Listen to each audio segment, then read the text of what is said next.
கிறிஸ்துவுக்குள் பிரியமானவர்களே, கர்த்தரும் இரட்சகருமாய் இயேசு கிறிஸ்துவின் ஈடியற்ற நாமத்தினாலே உங்கள் யாவருக்கும் என் அன்பின் வாழ்த்துக்களை தெரிவித்துக் கொள்கிறேன். தேவனர்லி அப்பம் பிரேயர் மினிஸ்ட்ரி சேனல் மூலமாக உங்களோடு சந்திப்பதில் மிகுந்த மகிழ்ச்சிகிறேன். தினம்தோறும் புதிய நாளுக்காக பரிசுத்த வேதாந்தத்தில் ஒரு வாக்குத்தத்தங்களை தேவன நாம மகிமைக்கு என்று நாம் தியானித்து புதிய நாளுக்காக நாம் ஜெபிக்கிறோம். இந்த நாளையும் தேவன் நமக்கு தருகிற வார்த்தை மார்க் 12ஆம் அதிகாரம் 10, 11 ஆகிய வசனங்கள். வீடு கட்டுகிறவர்கள் ஆகாதென்று தள்ளின கல்லே மூளைக்கு தலைக்கல்லாயிற்று, அது கர்த்தராலே ஆயிற்று, அது நம்முடைய கண்களுக்கு ஆச்சரியமாய் இருக்கிறது என்று எழுதியிருக்கிற வாக்கியத்தை நீங்கள் வாசிக்கவில்லையா என்றார். ஹல்லேலூயா. கிறிஸ்துவுக்குள் பிரியமானவர்களே, அது கர்த்தராலே ஆயிற்று. ஒரு மனுஷன் எல்லாராலும் புறக்கணிக்கப்பட்ட நிலைமையில இருக்கிறானா, கர்த்தர் தூக்கி எடுப்பார். அதுக்கு நம்ம நிறைய எக்ஸாம்பிள் சொல்லலாம். வாலிப வயசுல சில குடும்பத்துல படிப்பு வராது, கொஞ்சம் மக்கா இருக்கு, படிப்பு வரல அப்படிம்பாங்க. ஆனால் அவங்க இன்னைக்கு என்ன ஸ்டேஜ்ல சொல்லி பார்த்தா நல்ல ஹை பொசிஷன்ல இருப்பாங்க. சில குடும்பத்துல சின்ன வயசுல பிள்ளைகள் ஸ்கூலுக்கு போகும்போது படிப்பு வரலன்னு சொல்லிட்டு நிப்பாட்டிடுவாங்க. இந்த பையன்லாம் வீட்டுக்கு விளங்க மாட்டான், இவன்லாம் வீட்டுக்கு சரிபட மாட்டான் அப்படி சொல்லி அந்த பையனையோ இல்ல அந்த பிள்ளையோ கவனிக்கவே மாட்டாங்க. ஆனா கொஞ்சம் வருஷம் கழிச்சு பார்த்தா அந்த பிள்ளை லைஃப் தான் நல்லா இருக்கும், அந்த பிள்ளை குடும்பம் தான் நல்லா இருக்கும், அந்த பையன் தான் வீட்டுல அம்மா அப்பாவை கவனிச்சிட்டு இருப்பான். நான் சொல்றேன் எத்தனை பேருக்கு புரியுன்னு சொல்லி எனக்கு தெரியல. வீட்டுல 5 பிள்ளைகள் இருக்கும், 3 பிள்ளைகள் இருக்கும், அதுல ஒரு பையன் மட்டும் விளங்கவே மாட்டான், மத்தவங்களாம் நல்லா படிச்சுட்டான், அவெல்லாம் நல்லா படிச்சுட்டா, இவன் மட்டும் அப்படிம்பாங்க. ஆனா கொஞ்சம் வருஷம் கழிச்சு பார்த்தா அந்த படிச்ச பிள்ளை எல்லாம் வெளிநாட்டுல போய் செட்டில் ஆயிரும், அந்த படிச்ச சகோதரிமாரெல்லாம் வெளிநாட்டுல போய் இல்ல வெளியூர்ல போய் செட்டில் ஆயிருவாங்க. ஆனா வீட்டுல கடைசியில ஒரு பிள்ளை படிக்காத பிள்ளையா இருக்கும், வீட்டுல கஷ்டத்து நிமித்தமா படிக்காம வந்திருப்பாங்க, அம்மா கூட அப்பா கூட வாழ்ந்திருப்பாங்க. ஆனா இன்னைக்கு தேதியில பார்த்தா அந்த பிள்ளைதான் அம்மா அப்பா கூட அம்மா அப்பாவை கவனிச்சிட்டு இருப்பாங்க. யாரெல்லாம் ஒதுக்குறாங்களோ அவங்கள தேவன் வெளியில கொண்டு வருவார். எங்க வீட்டுல நான் சொல்ல முடியும், நான் வீட்டுல கடைசி. ஆனால் என் வாழ்க்கையில 11 வயசுல எங்க வீட்டுல கஷ்டம், என்னைய வேலைக்கு அனுப்பி விட்டாங்க. நான் ஒரு 3 ரூபா சம்பளத்துக்கு வேலைக்கு போனேன். அதுக்கப்புறம் என்னோட வாழ்க்கையில கஷ்டம் வந்துச்சு.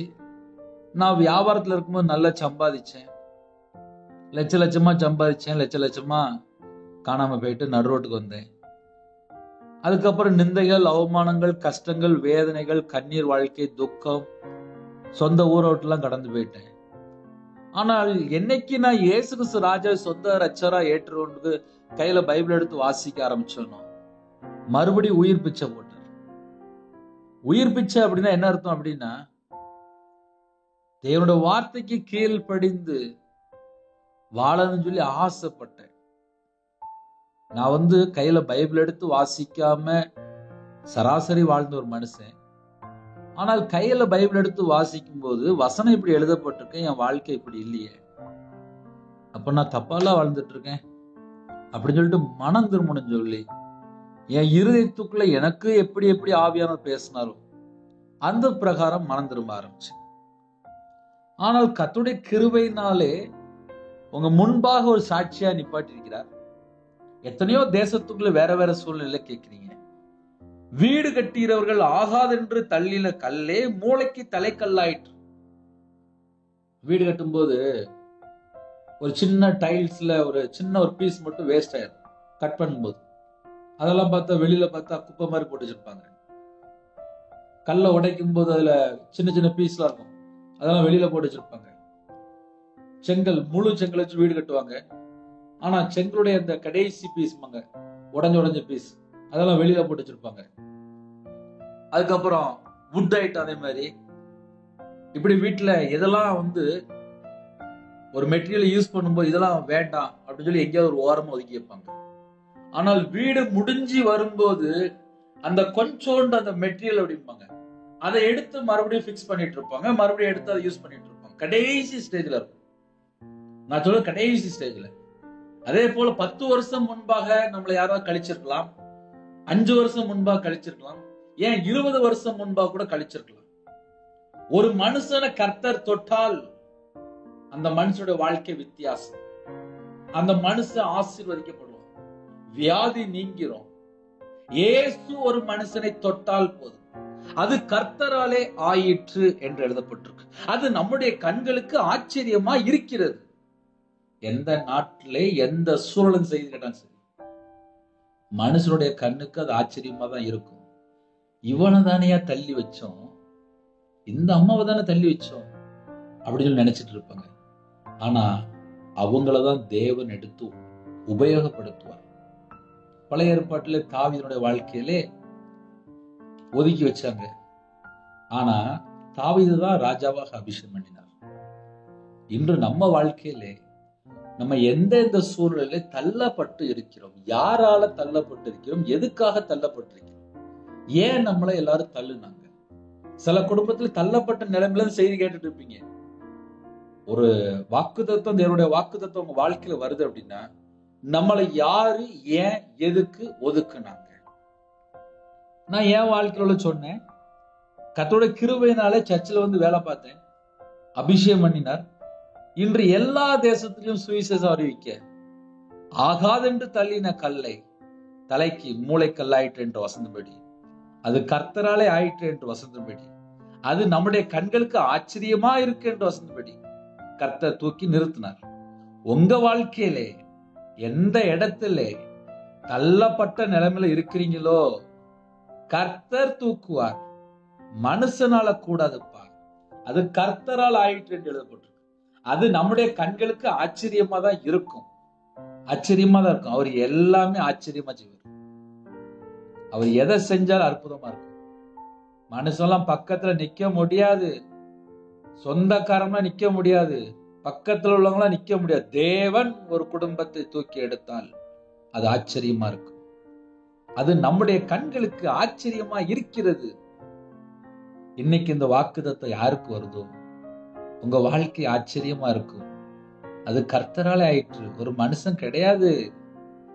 தயவு செய்து எந்த மனுஷனும் சார்ந்துராங்க, அது ஒரு மனுஷனால கிடையாது, கர்த்தராலே ஆயிற்று, கர்த்தராலே ஆயிற்று.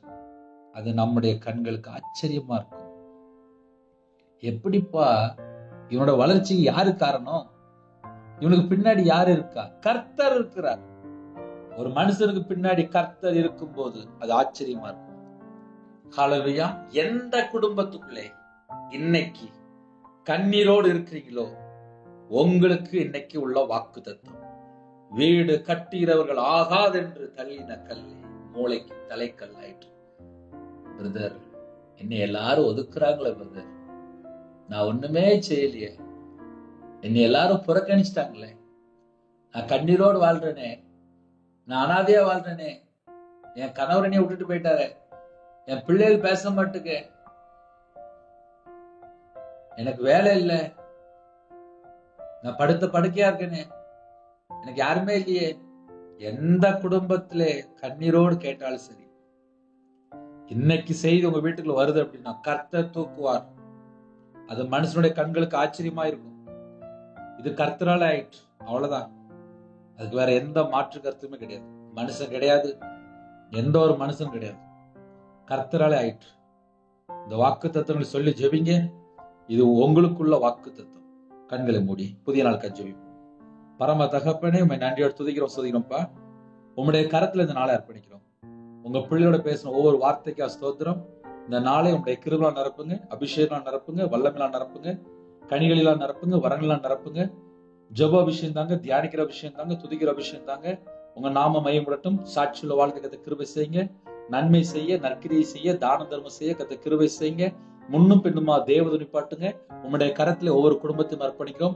தேவ சித்தம் நிறைவேற எங்களை தாழ்த்தி துதிகான மகிமெல்லாம் ஒருவருக்கே செலுத்தினோம். உங்க நாம மட்டும் மேம்படட்டும். பிதா குமாரன் பரிசுத்த நாமத்தால் முத்திரைப்படட்டும். இந்த நாளை நீங்க ஆசீர்வதித்தாங்க.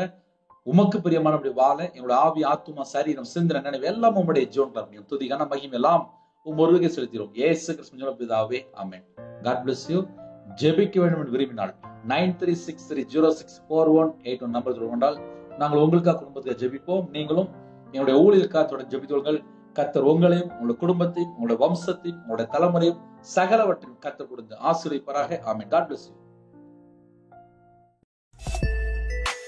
Thanks for watching. Please subscribe our channel. Click the like and share. Click the bell. God bless you.